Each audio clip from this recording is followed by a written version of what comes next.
Hello friends, SRC learning में आपका स्वागत है। मेरा नाम है सुमित बजाज और आज हम जो टॉपिक कवर करने वाले हैं वो सी लैंग्वेज में 2D एरे यानी कि मैट्रिक्स के कॉन्सेप्ट को पढ़ेंगे। मैट्रिक्स या अगर हम बोलें 2 डायमेंशनल एरे तो उसके लिए हम क्या सिंटेक्स फॉलो करते हैं और इनका यूज़ क्या होता है, एप्लीकेशन कैसे हम इसका करते हैं, इसको समझते हैं। जैसे हम लोग एक मैट्रिक्स या एक नॉर्मल अगर एरे की बात करते हैं तो हम एक सबस्क्रिप्ट लगाते हैं, इसको हम बोलते हैं सबस्क्रिप्ट। और ये बेसिकली जहाँ पर भी ये ब्रैकेट लगता है आप समझ जाइए कंप्यूटर साइंस के अंदर हम एरे के बारे में बात कर रहे हैं। अगर ये सिंगल लगा हुआ है तो ये 1D बोला जाता है कि 1 डायमेंशनल एरे है। अगर हम इसको 2 सबस्क्रिप्ट में लगाते हैं तो उसको हम लोग 2D एरे बोलते हैं। ऐसे ही अगर हम इसको और बढ़ाते हैं तो ये हमारा 3D एरे कहलाता है। तो अगर आज हम बात कर रहे हैं 2D एरे की यानी कि मैट्रिक्स की, आप लोगों ने मैथमेटिक्स में मैट्रिक्स पढ़ा भी होगा, तो यहाँ जो कॉन्सेप्ट है वो कुछ इस तरीके से है कि आपने एक मैट्रिक्स डिक्लेयर करना है यानी कि 2D एरे डिक्लेयर करना है, तो वो कुछ इस तरीके से उसका सिंटेक्स होगा। अब ये इंट में भी हो सकता है, कैर में भी हो सकता है, फ्लोट में भी हो सकता है, डबल में भी हो सकता है, ठीक है ना। आप कोई भी प्रिमिटिव डेटा टाइप का उपयोग करके 2D एरे को डिक्लेयर कर सकते हो। अब नॉर्मली जब हम मैट्रिक्स की बात करते हैं तो हम इंटीजर वैल्यूज़ के बारे में बात करेंगे। तो अभी हम बेसिकली इंटीजर मैट्रिक्स यानी कि इंटीजर एरे को लेके हम लोग प्रोग्राम बनाएंगे और पहले कॉन्सेप्ट को समझेंगे। ये तो 2 सबस्क्रिप्ट आप देख रहे हैं, इसमें जो पहले वाला सबस्क्रिप्ट है ये बेसिकली नंबर ऑफ रोज के लिए होता है और ये जो दूसरे वाला सबस्क्रिप्ट देख रहे हैं ये नंबर ऑफ कॉलम्स के लिए है। ये रोज एंड कॉलम क्या है, देखिए जब भी हम किसी मैट्रिक्स को रिप्रेजेंट करते हैं तो हम उसको रोज एंड कॉलम का फॉर्मेट देते हैं, टेबुलर फॉर्मेट देते हैं। जैसे मान लीजिए कि ये हमने एक नॉर्मल ब्रैकेट बनाया है, इसमें जो यहाँ पे एलिमेंट्स आएंगे, ये जो एलिमेंट्स आ रहे हैं आप देख रहे हैं, दीज आर दी रोज, ये सारी रोज हैं। और अगर मैं इसको इस तरीके से लेके चल रहा हूँ यानी कि जब हम इसको ऐसे करके लेते हैं तो दैट इज अ कॉलम, ठीक है। तो अब यहाँ पे देखने वाली बात होगी कि आप यहाँ पे और यहाँ पर क्या लिमिट सेट करते हो। एग्जाम्पल आपने रखा यहाँ पर इंट a ऑफ 2 और आपने यहाँ पे डिफॉल्ट यानी कि कांस्टेंट वैल्यू दी 10, 11, 7, -9। तो इसका मतलब है कि आपने 2x2 का मैट्रिक्स डिक्लेयर किया, 2x2 का एरे डिक्लेयर किया। कुल एलिमेंट्स जो इसके अंदर होंगे वो अकॉर्डिंगली इनकी मल्टीप्लिकेशन जो आएगा यानी कि 2 × 2 दैट इज 4, तो 4 एलिमेंट्स होंगे, ठीक है। तो यानी कि अगर मैं इसको डिफाइन करूं तो यहाँ पे आएगा हमारे पास जो भी एरे का नेम आपने दिया ए, लेट से ए दे दिया, यहाँ पे आएगा रो और यहाँ पे आएगा कॉलम। इस तरीके से ये ऑर्गेनाइज होता है कि नंबर ऑफ रो की लिमिट और नंबर ऑफ कॉलम्स की लिमिट कि आप कितनी चाहते हो।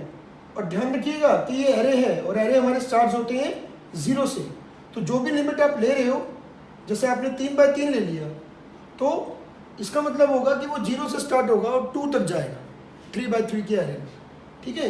तो अगर हम बात करें number of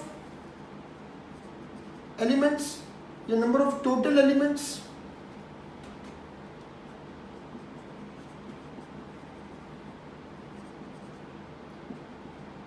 in a matrix of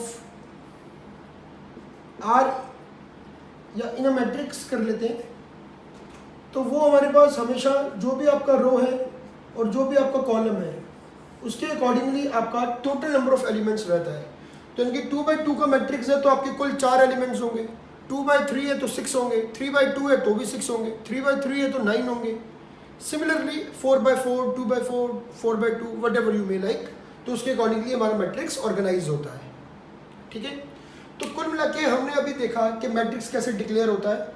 यहाँ पे पहले वेरिएबल का नेम, एरे का नेम, आप कुछ भी ले सकते हैं, जैसे भी वेरिएबल का नेम लेते हैं, यहाँ पे रो पहला और पहले दूसरा सबस्क्रिप्ट में कॉलम, और जो टोटल नंबर ऑफ एलिमेंट्स की अगर बात करेंगे कितने एलिमेंट्स इसके अंदर स्टोर हो सकते हैं, तो जितनी आपकी रो की वैल्यू आपने सेट की है और जितनी आपने कॉलम की वैल्यू सेट की है, इनको आपस में मल्टीप्लाई कर लीजिए, जो आंसर आएगा that is the total number of elements we can have in a matrix. ठीक है, तो अब आप देखिए जैसे हमने ये 2 by 2 का मैट्रिक्स डिक्लेयर किया है, तो ये किस तरीके से स्टोर होगा। अगर हम इसकी बात देखें तो ये किस तरीके से स्टोर होगा, ये कुछ इस तरीके से स्टोर होगा 10, 11, 7 एंड -9। ठीक है, तो अगर मैं इसको ऑर्गेनाइज करूं तो मैं बोलूँगा, देखिए इसको ऑर्गेनाइज करूंगा तो ये मेरा 0 ये 1 ये 0 ये 1, तो 0 0 0 1 1 0 और 1 1। ठीक है, 0 0 0 1 1 0 और 1 1 जो है ये 4 एलिमेंट हो गए। और इस तरीके से ये जिसका जो ऑर्गेनाइजेशन है, जो हम स्टूडेंट को समझाते हैं, जो हम चाहते हैं कि यूज़र को दिखे, तो वो इस तरीके से ऑर्गेनाइज होता है। बट इंटरनली ऐसे नहीं होगा। अब जो भी वैल्यू डाल रहे हैं 10, 11, 7, -9, दैट इज 0 0 0 1 1 0 और 1 1। तो यहाँ पे देखिए 0 0 पे हमारा 10 आ गया, 0 1 पे हमारे पास 1 1 11 आ गया, 1 0 पे 7 आ गया और 1 1 पे -9 आ गया। इसमें जो 0 और 0 है ये पहला रो है दूसरा कॉलम है, पहला रो है दूसरा कॉलम है, पहला रो है दूसरा कॉलम, पहला रो एंड दूसरा कॉलम। ठीक है, तो उस तरीके से ये वैल्यू आ गई। अब ये सिर्फ विजुअलाइजेशन है, एक्चुअली में इंटरनली ऐसे स्टोरेज नहीं है। ठीक है ना, एक्चुअली में ये हम जब इनपुट करते हैं तो हम इस तरीके से इनपुट नहीं करवाएंगे मैट्रिक्स की फॉर्म में, बट जब हम प्रिंटिंग करवाएंगे इसको तो वो मैट्रिक्स की फॉर्म में प्रिंट करवाएंगे।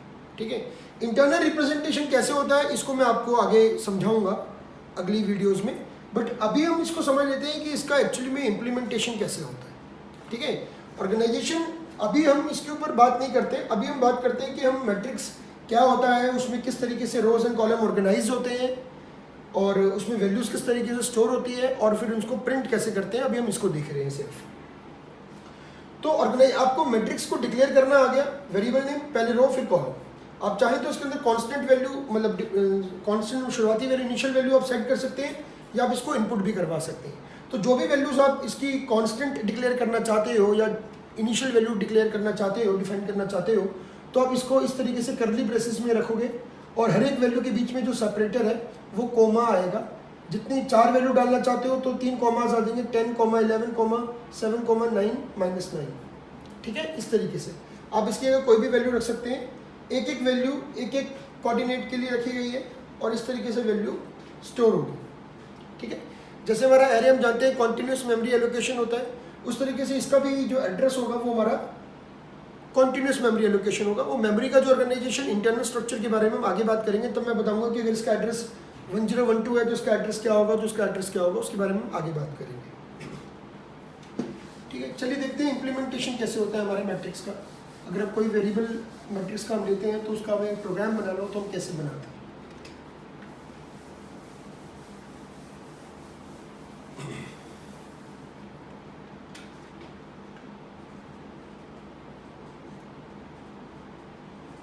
आप ऊपर इंक्लूड कर सकते हैं stdio.h करना चाहे तो।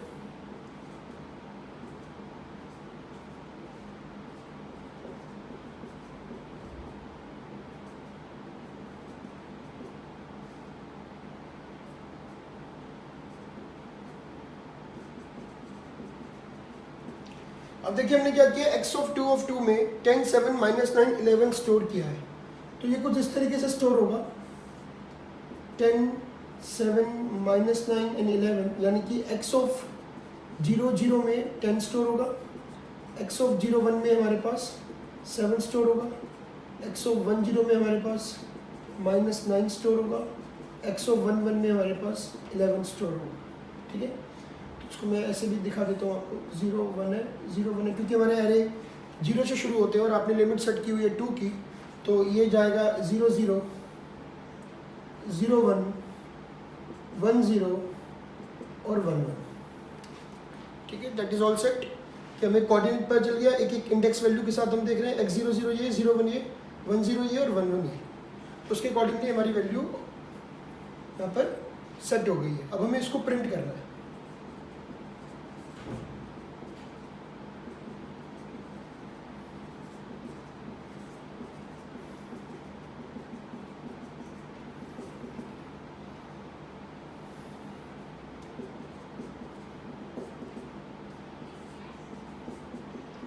आई equals to 0, I less than 2, I plus plus,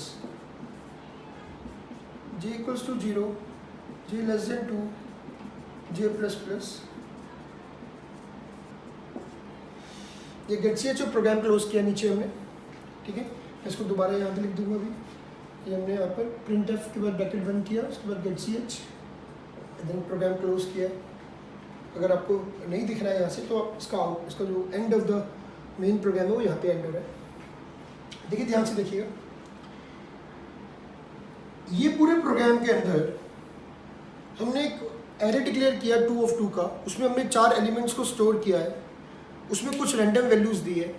अब हमें प्रिंट करवाना है जो, उसके लिए हमें सोचना पड़ेगा कि हम जब प्रिंट करवाएंगे तो उसको मैट्रिक्स की फॉर्म में ही प्रिंट करवाएं। मतलब एक तरीका आपके पास एलिमेंट प्रिंट करवाने का ये है कि आप इसको इस तरीके से प्रिंट करवाएं। कैसे कि जी 10, 7, -9, 11, एक तरीका आपके पास ये है। दूसरा तरीका है 10, 7, -9, 11 ऐसे प्रिंट करवाएं। ये दोनों ही तरीके आउटपुट ठीक देंगे लेकिन फॉर्मेट सही नहीं देंगे। हमको मैट्रिक्स की फॉर्मेट में ही आउटपुट चाहिए, तो हमें फॉर्मेट के लिए \t और \n का उपयोग करना पड़ेगा। \t और \n के बारे में आपको ऑलरेडी मालूम है।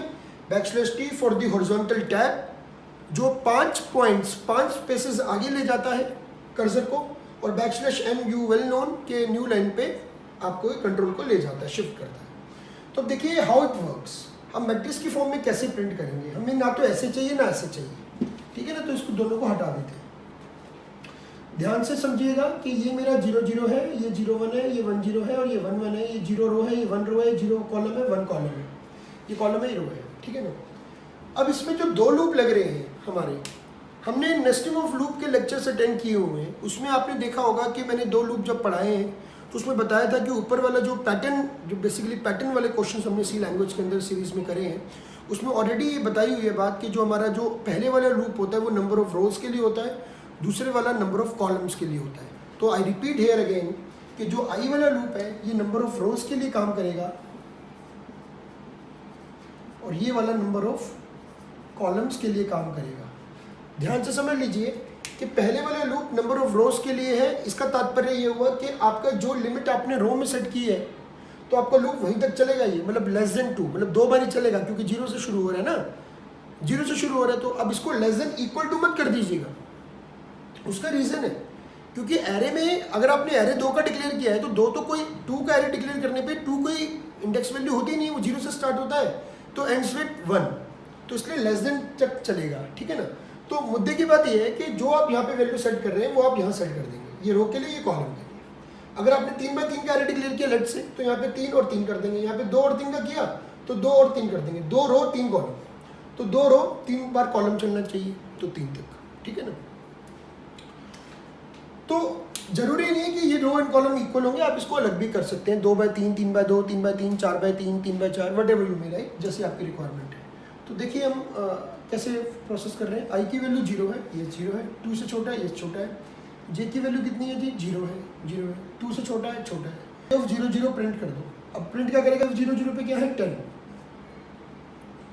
प्रिंट करने के बाद क्या मिला, /t, आगे चले गए, 5 पॉइंट आगे चले गए, केवल जे वाला लूप बढ़ेगा, जे की वैल्यू हो जाएगी 1, आई की 0 की 0 रहेगी क्योंकि आई तो बढ़ा नहीं, केवल जे बढ़ेगा।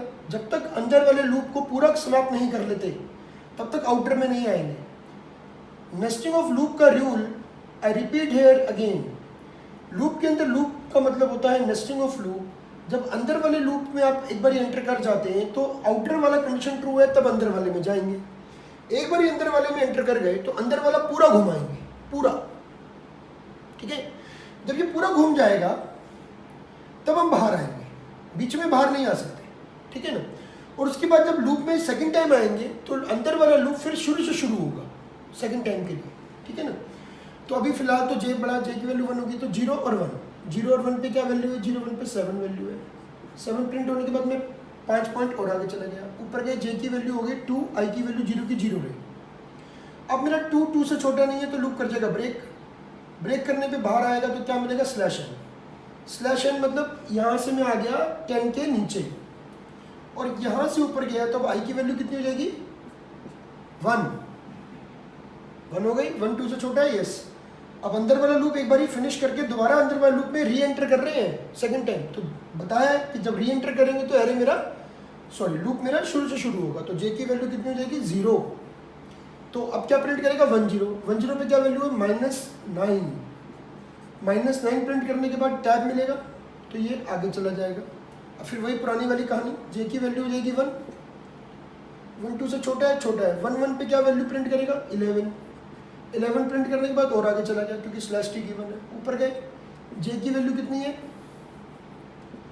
जे की वैल्यू 2 है, 1 थी ना, +1 किया 2 हो गया, लूप ब्रेक हो जाएगा क्योंकि 2 2 से छोटा नहीं है, स्लैश एन, 9 के नीचे आ जाऊंगा, ऊपर गए। अब आई की वैल्यू कितनी हो जाएगी 2। अब जैसे आई की वैल्यू 2 हो गई तो हम देखते क्या है कि 2 2 से छोटा नहीं है तो लूप मेरा ब्रेक कर जाएगा।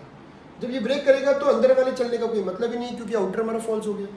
तो गेट सी एच और प्रोग्राम बार, अगर आपको गेट सी एच वीडियो में नहीं दिख रहा तो गेट सी एच यहाँ भी लगा रखा है मैंने, इन दोनों में से कोई एक ही लगाइएगा। अगर ये दिख रहा है तो इसको अवॉइड करिएगा, गेट सी एच और प्रोग्राम से बाहर। और आपके सामने जो आउटपुट आ गया that is in matrix form 10 7 -9 and 11। ठीक है, अब आपकी इच्छा है कि आप इसको बढ़ा दीजिए 3 लाइन, जैसे 2/3 का है तो 2/3 का बना दीजिए, सब कुछ सेम रहेगा, बस यहाँ पे चेंज आ जाएगा, यहाँ पे एलिमेंट्स आपके इंक्रीज हो जाएंगे। तो भाई ये तो था एक सिंपल डिफ़ॉल्ट वैल्यूज़ के साथ हमने प्रिंट करवा दिया। ठीक है, अगर हम चाहते हैं इनिशियल वैल्यू के साथ ना करके हम यूज़र से इनपुट करवाएं और उनको प्रिंट करवाएं, वेरी सिंपल, आपको बस ऊपर वाले एरिया में चेंज करना है, नीचे वाला सेम रहेगा। ठीक है ना, तो हम यहाँ पे वैल्यू इनकी जो हमने वैल्यू दे रखी इनिशियल वैल्यू उसको नहीं देंगे, यहाँ पे हम i, j कर देंगे और यहाँ पे यूज़र को बोलेंगे प्लीज़ एंटर मैट्रिक्स ऑफ 2/2, दोबारा बना देते हैं।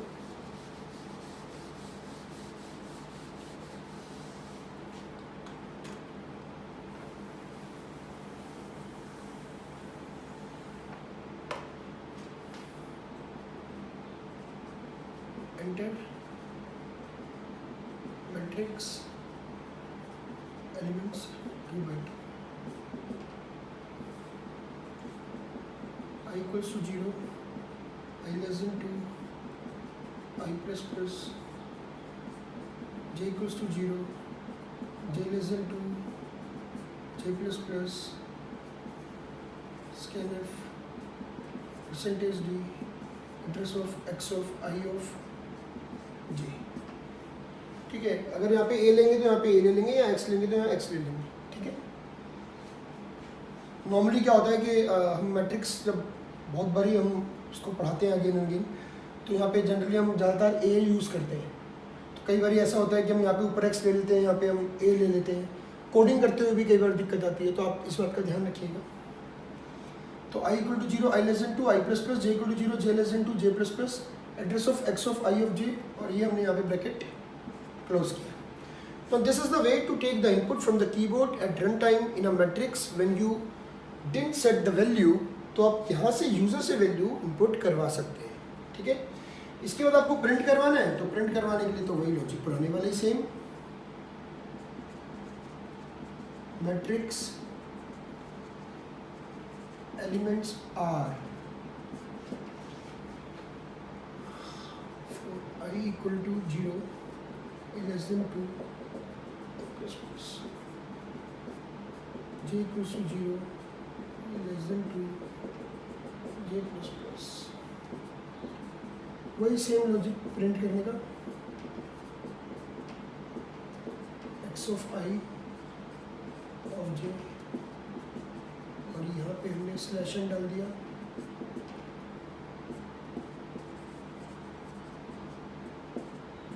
ठीक है, अब इस बात पे थोड़ा सा ध्यान दीजिएगा कि यहाँ पे ना यूजर स्टूडेंट बेसिकली क्या कहता है कि हम इनपुट जो करवाएंगे वो भी मैट्रिक्स की फॉर्म में करवाएंगे। अभी नहीं, अभी नॉर्मल इनपुट है, यानी कि आपने इनपुट करनी है, मान लीजिए 4 वैल्यू आपने इनपुट किया, 10 एंटर, 17 एंटर, 11 एंटर, मान लीजिए 4। ठीक है ना, तो आप अगर सोच रहे हैं कि मैं मैट्रिक्स की फॉर्म में इनपुट कर रहा हूँ ऐसे 10, 17, 11, 4, मेरे को एक इस तरीके का एरिया मिल जाएगा जहाँ मैं पहले 10 डालूंगा, फिर मेरा कर्सर यहाँ पे आ जाए 17, फिर कर्सर यहाँ पे आ जाए, फिर कर्सर यहाँ आ जाए, दैट कुड बी पॉसिबल, ठीक है। पर हम अभी कुछ कॉम्प्लेक्सिटी में नहीं एंटर कर रहे, ये पॉसिबल है, बिल्कुल पॉसिबल है, हम कर भी देंगे, ठीक है ना। मैं अभी 2 मिनट में कर दूंगा, लेकिन अभी हम उसमें एंटर करना नहीं चाह रहे। हमारा मेन पर्पज़ है कि मैट्रिक्स के कॉन्सेप्ट को समझना, कि हम मैट्रिक्स कैसे डिक्लेयर करते हैं, कैसे इनपुट करते हैं, और यूज़र के लिए उसको मैट्रिक्स की फॉर्म में कैसे प्रिंट करते हैं। तो पहले उसको देख रहे हैं, अभी नॉर्मल उसको रखते हैं, इनपुट को हम सिंपल रखते हैं, आउटपुट को हम यूज़र के हिसाब से रखते हैं। तो इनपुट हमारे पास जो हो रहा है वो सिंपल हो रहा है। देखिए यहाँ पे एड्रेस का सिंबल है, पहले 0, 0 के लिए इनपुट होगा, फिर 0, 1 के लिए होगा, फिर लूप ब्रेक हो जाएगा 2 पे, फिर आई की वैल्यू हो जाएगी 1, फिर ये 0 हो जाएगा, वापस 1, 0 के लिए इनपुट होगा, 1, 1 के लिए इनपुट होगा, ठीक है ना। तो हमारा जो मैट्रिक्स है वो इस तरीके से स्टोर हो जाएगा, 10, 17, 11, 4, 0, 0, 0, 1, 1, 0, 1, 1, ठीक है ना। अब जब प्रिंटिंग के बारी आएगी तो मैंने अभी लास्ट एग्जाम्पल में आपको करवाया, ये प्रिंटिंग बिल्कुल सेम है, ठीक है। अब इसका बेनिफिट है कि अगर आपको 3x3 का मैट्रिक्स करना है, देन आपको कुछ नहीं करना है, यहाँ पे 3, यहाँ पे 3 कर देना है, यहाँ पे भी 3 कर देना है, यहाँ पे भी 3, यहाँ पे भी 3, और यहाँ पे भी 3, 3, यानी कि आपका कुल ये प्रोग्राम अब आपका 9 एलिमेंट्स के लिए चलने वाला है। अब जो मैट्रिक्स है आपके पास वो इस तरीके से ऑर्गेनाइज होगी, 0, 1, 2, 0, 1, 2, 0, 0, 0, 1, 0, 2, 1, 0, 1, 1, 1, 2, 2, 0, 2, 1, 2, 2, ठीक है। तब आप 9 एलिमेंट्स इन पे इनपुट कर पाएंगे। देखिए आई की वैल्यू 0 के लिए J 0 से कब तक चलेगा, 2 तक, 0, 0, 0, 1, 0, 2, फिर आई की वैल्यू 1 हो जाएगी, कॉलम 0, 0 से स्टार्ट हो रहा है, 1, 0, 1, 1, 1, 2, 3 पे लूप ब्रेक, फिर आई 2 हो जाएगा, फिर ये 0 से लेस देन 2 तक चलेगा, तो 2, 0, 2, 1 और 2, 2, 3 एलिमेंट्स और 9 एलिमेंट्स आप इनपुट कर देंगे, उन 9 एलिमेंट्स को ये प्रिंट कर देगा। तो इस वीडियो में हमने सिर्फ अभी इनपुट और आउटपुट देखा है, बहुत सारे क्वेश्चन मैट्रिक्स के हम धीरे धीरे सॉल्व करेंगे, ठीक है। आप इसको घर पे बना के देखिए एक बारी, ठीक है। आप इनके कोऑर्डिनेट्स यानी कि इनके जो लिमिट्स हैं इनको चेंज करके देखिए, बहुत सारे ऑप्शंस हैं आपके पास इसमें करने वाले, ठीक है, उनको करके देखेंगे, ठीक है। तो अगर आपको वीडियो अच्छी लगी हो तो आप इस चैनल को सब्सक्राइब कर लीजिए, लाइक कर लीजिए वीडियो को, ठीक है। आगे आने वाले दिनों में मैं और इसमें मैट्रिक्स के फॉर्म में और भी हम बड़े सारे क्वेश्चन हैं, जैसे मैट्रिक्स का मल्टीप्लिकेशन हो गया, या मैट्रिक्स के patterns, diagonal, sparse matrix, lower diagonal, upper diagonal, diagonal में कैसे प्रिंट करना है, केवल डायगोनल वाले एलिमेंट कैसे प्रिंट करने हैं, वो सब भी हम देखेंगे, ठीक है। तो इस वीडियो के लिए इतना ही, थैंक यू।